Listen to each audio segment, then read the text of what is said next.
Response వస్తూనే ఉంది, మెసేజ్లు కూడా చేస్తున్నారు. బీఆర్ఎస్ నేత క్రిషాంక్ ఉన్నారు. క్రిషాంక్ గారు, ఏంటి ఈ పోల్ గురించి మీరేమనుకుంటున్నారు? ఇది బీఆర్ఎస్ నిజంగా కాంగ్రెస్ అంటున్నట్టు కాంగ్రెస్ పెట్టిన పోల్ని బీఆర్ఎస్ నేతలు మేనేజ్ చేస్తున్నారా లేక ప్రజాభిప్రాయమా? ఇక ఎవరు మేనేజ్ చేసినా ఓటర్లు అయితే వేస్తున్నారు కదా, మరి కాంగ్రెస్ ని మేనేజ్ చేసుకోమని చెప్పండి, కాంగ్రెస్ ని ఓట్లు వేసుకోమని చెప్పండి. ఇన్ని రోజులు బోగస్ గా సునీల్ కనుగోలు అనే స్ట్రాటజిస్ట్ ని రేవంత్ రెడ్డి గారిని పెట్టుకొని ఏదో పాపం ప్రాపగాండాని దుష్ప్రచారం చేయడానికి ప్రయత్నం చేసిండ్రు. ఇందులో కూడా మీరు గమనించండి రోహిత్ గారు, ఫామ్ హౌస్ అనే పదం వాడినరు. నిజంగా దమ్ముంటే వాళ్ళు జూబ్లీ హిల్స్ పాలన అని పెట్టుకోండి. జూబ్లీ హిల్స్ ప్యాలెస్ నుంచే కదా నడుస్తున్నది. రేవంత్ గారు ఇవాళ మన తెలంగాణ పర్యటనలు ఉన్నారో లేదో మాకు తెలియదు, ఎందుకంటే విదేశాల నుంచి వస్తారు, ఇక్కడికి వెళ్తారు, మళ్ళీ ఢిల్లీకి పోవాలి 30 సార్లు ఇప్పటికి ఢిల్లీకి. ఇక్కడున్న గ్రామాల్లో గ్రామ సభల్లో పాల్గొంటలేరు. అట్లా డైరెక్ట్ గా చెప్పుకోండి. నిజంగా అట్లా దమ్ముంటే మీరు ఫామ్ హౌస్ పాలన వర్సెస్ జూబ్లీ హిల్స్ ప్యాలెస్ పాలన సెక్రటేరియట్ లో కాదు కదా, అయితే జూబ్లీ హిల్స్ ప్యాలెస్ లో ఎమ్మెల్యేలను చేర్చుకుంటావు, ప్రతి సమావేశం అక్కడనే పెట్టుకుంటావు, లేదంటే కమాండ్ కంట్రోల్ సచివాలయం నుంచి నడుస్తలేదు ఈ పాలన. కానీ అదే కేసీఆర్ గారి మీద మీరు దుమ్మెత్తి పోసిరు కదా, తన వ్యవసాయ క్షేత్రంలో ఉన్నా కూడా ఏనాడు అడ్మినిస్ట్రేషన్ ఆగలేదు రోహిత్ గారు, నెవర్. అది కోవిడ్ లాక్డౌన్ అయినా తెలంగాణ పాలన, తెలంగాణ వ్యవసాయం ఆగలేదు. అట్లాంటి సమయంలో కూడా మనం చూసినాం తన పాలన. కానీ ఇవాళ అధికార యంత్రాంగం రేవంత్ గారి పాలన పూర్తిగా లా అండ్ ఆర్డర్ అంతా కూడా డిజాస్ట్రస్ గా ఫెయిల్ అయిందని ఇవాళ ఆ పోలింగ్ లోనే తెలుస్తున్నది. వాళ్ళ అధికారిక హ్యాండిలే, కాంగ్రెస్ అధికారిక హ్యాండిలే ఇవాళ పాపం పెద్ద ఎత్తున సెల్ఫ్ గోల్ చేసుకున్నారు. అంటే మీరు వాళ్ళ అధికారిక హ్యాండిల్లోకి చొచ్చుకుని వెళ్ళారు బీఆర్ఎస్ నేతలు కాంగ్రెస్ అంటున్నట్టు? అంటే ఒకటి రోహిత్ గారు, మీ ఛానలే, మీ ఆర్టీవీఏ ఈ రోజు గ్రామ సభలను కవర్ చేసింది. ప్రజలు టెంటులను ఊడగొడుతున్నారు. పోలీసులు నిన్న చూసినాం కదా, ఒక కాంగ్రెస్ ఎమ్మెల్యేనే ఒక ఏసీపీని ఆయన డ్యూటీ చేస్తుంటే ఆయన ఇష్టం వచ్చినట్టు మాట్లాడింది. కొడంగల్లో రేవంత్ రెడ్డి గారి నియోజకవర్గంలోనే ఎట్లా రైతులు తిరగబడ్డారో మనం చూసినాం. ఈ 3 సరిపోదా తెలుసుకోవడానికి? ఇవాళకి ఎగ్జాక్ట్లీ ఇవాళ ఈ సమయంలో ఎందుకు కాంగ్రెస్ ఇలా పోల్ పెట్టిందని అనుకుంటున్నారు? ఇవాళ 420 డేస్ కదా, ఇవాళకి కాంగ్రెస్ ప్రభుత్వంలోకి వచ్చి 420వ రోజు. వాళ్ళు ఇచ్చిన హామీలు కూడా 420 ప్రామిసెస్.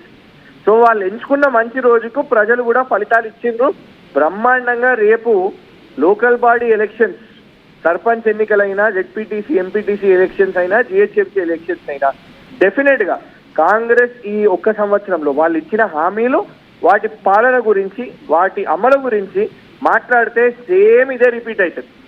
మీరు ఏ ఎన్నికలు పెట్టినా ఇదే రిపీట్ అవుతుంది డెఫినెట్ గా. కానీ అంటే సోషల్ మీడియాలో వచ్చిన ఓట్లకు, ప్రజాక్షేత్రంలో వచ్చే ఓట్లకు రెండిట్లో ఒకేలా చూడాలంటారా?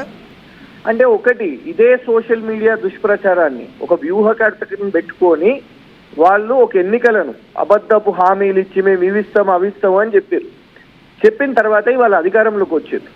ఇవాళ అదే సోషల్ మీడియాలో వాళ్ళకు వ్యతిరేకంగా నడుస్తున్నది. వాళ్ళు ఏ యూట్యూబ్ని అయితే నమ్ముకొని రేవంత్ రెడ్డి గారు పాపం గెలిచిండ్రో, ఇవాళ ఆ యూట్యూబ్ కానివ్వండి, సోషల్ మీడియా కానివ్వండి, ఇవన్నీ కూడా రిఫ్లెక్ట్ అవుతున్నాయి. ఇది పక్కన పెడదాం, చలో ఓకే, గ్రామ సభల్లో వెళ్ళి చూడండి ఏమైంది, ఎందుకంతా హుటాహుటిన గ్రామ సభలను ఆపేసిర్రు. మొదటి 2 రోజులేమో ముఖ్యమంత్రి గారు లేకుండే, విదేశీ పర్యటనలో ఉండే. మనం చూస్తే ఒక 12 మంది మంత్రులు కూడా లేరు గ్రామ సభల్లో. ఫస్ట్ 2 రోజులు మంత్రులు లేరు, వాళ్ళు ఇతర రాష్ట్రాల్లో పర్యటిస్తున్నారు. ఆ తర్వాత అయిన పరిస్థితి ఏంది, వాస్తవం కాదా? గ్రామ సభలోనే దీనిలో మీరు ఓట్ చేశారా క్రిషాంక్ గారు? ఏంటండి, మీరు కూడా ఏమన్నా ఓట్ చేశారా, దీంట్లో ఓటు వేశారా ఈ కాంగ్రెస్ పెట్టిన దానికి? లేదు, నా ఓటు లేకుండానే అయింది. కానీ వేసేస్తే ఇక లాస్ట్ 2 గంటలు ఉన్నది కదా, లాస్ట్ వరకు చూస్తున్నాం. పాపం ఏమన్నా కాంగ్రెస్ ఏమన్నా పికప్ అవుతుందా అంటే పికప్ అవుతలేదు.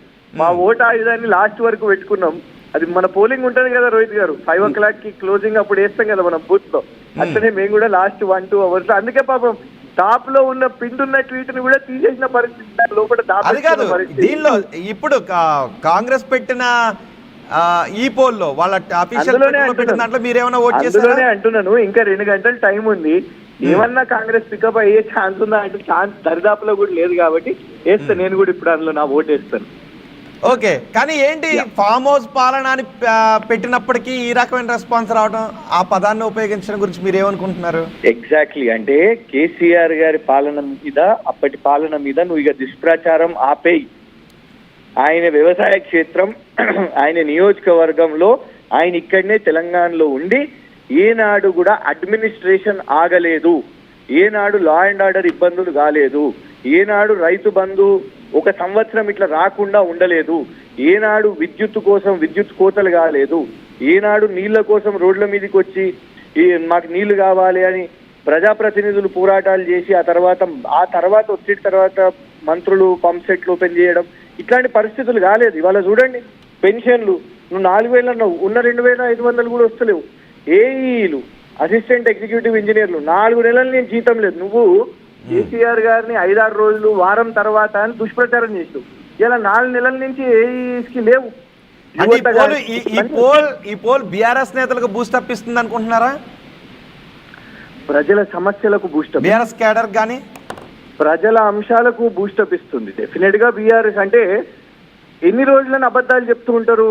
అబ్రహం లింకన్ గారు ఒక సామెత చెప్పారు, యుఎస్ మాజీ రాష్ట్రపతి గారు, you can fool some all times, you can fool all some times, but you cannot fool all every time. అందరినీ ప్రతిసారి మోసం చేయలేవని నువ్వు చేసినావు, ఎన్నికలప్పుడు మోసం చేసినావు, నమ్మిండ్రు, నీకు ఓట్లేసి. కానీ ఇప్పుడు నువ్వు చేయలేవు, ఇంకెన్ని రోజులు సాకులు చెప్పుకుంటూ దాటేస్తావని ఈ పోల్ ద్వారా తెలుస్తున్నది. రైట్ కృషాంక్ గారు.